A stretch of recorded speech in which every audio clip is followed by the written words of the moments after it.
Ladies and gentlemen, my name is Keith Whittier. Good morning, good evening, good night, depending on when you watch this, and welcome to my view from the 40. This is my opportunity to break down the home opener between the BC Lions and the Ottawa REDBLACKS. This game is what I like to call the Keith Whittier Conflict Bowl. There's two of them a year. The next one will be held a little later on when Ottawa visits BC. And I say it's the Conflict Bowl for this reason. The BC Lions are my favorite team. Not just my favorite team in the CFL, but in all of professional sports. To put it in perspective for you, when the BC Lions lose a game, especially a playoff game, it's not uncommon to have relatives and friends call up my dad to say, "Is Keith okay?" On the other hand, we've got the Ottawa REDBLACKS in their second season, a team I also absolutely love. Season ticket holder, try to go out to all the events that I can, huge supporter of the team. Now, it'd be very easy to say, okay, Keith, you've got two teams, pick one. First of all, I'll say you're not the boss of me, don't tell me what to do. But in all honesty, and all kidding aside, I have a lot of respect for both teams. And quite frankly, there's nothing that I would like to see more than both teams playing against each other in the Grey Cup. I think BC's got a fantastic organization, an organization filled with wonderful talent and staff that have been great to me over the years. And on the other hand, there's so much energy in the Ottawa area now having the REDBLACKS back. It was so fantastic seeing every single home game sell out last year. How much pride was it in the nation's capital to have people running around and scrambling last minute? Oh, I need tickets. Can you get me tickets? Can you help me with tickets? I absolutely love it. So taking my clear conflict out of the picture, let me objectively break this game down.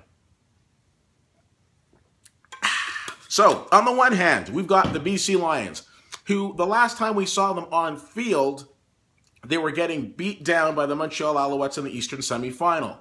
And it couldn't have been a good feeling for the BC Lions to sit by and watch two teams come into BC Place last year and play in the Grey Cup, especially having one of those teams, a division rival, win the Grey Cup. Solomon Elimimian, in my opinion, still the best player in the CFL. The last time I checked, and I check pretty often, he is your reigning, defending, most outstanding player, and he comes into this game fired up, ready to prove a point.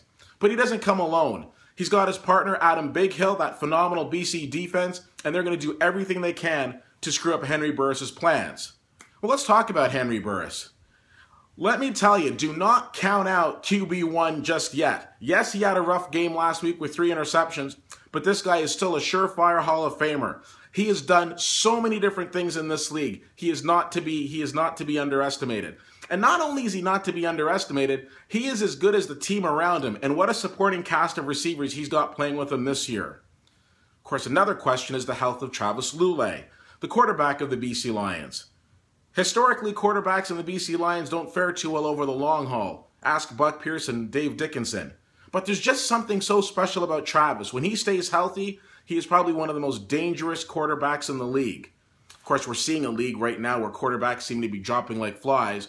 So the hope is that both of these two fine gentlemen, Burris and Lulay, get out of this game healthy.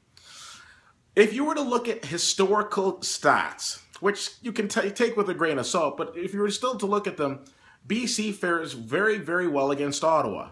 Now, last year's game in Ottawa was very interesting.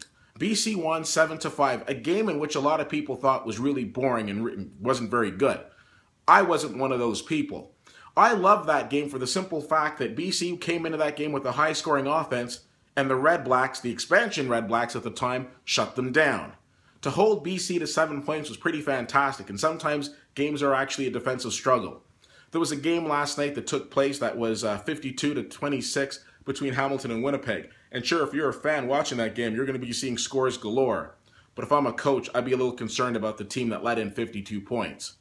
So what's going to happen tomorrow night? I will tell you exactly what is going to happen. It's going to be like Christmas for me because I'm going to get to see two teams that I absolutely adore taking on each other. We're going to see so many fantastic talent on one field at one time, and it's going to be exciting.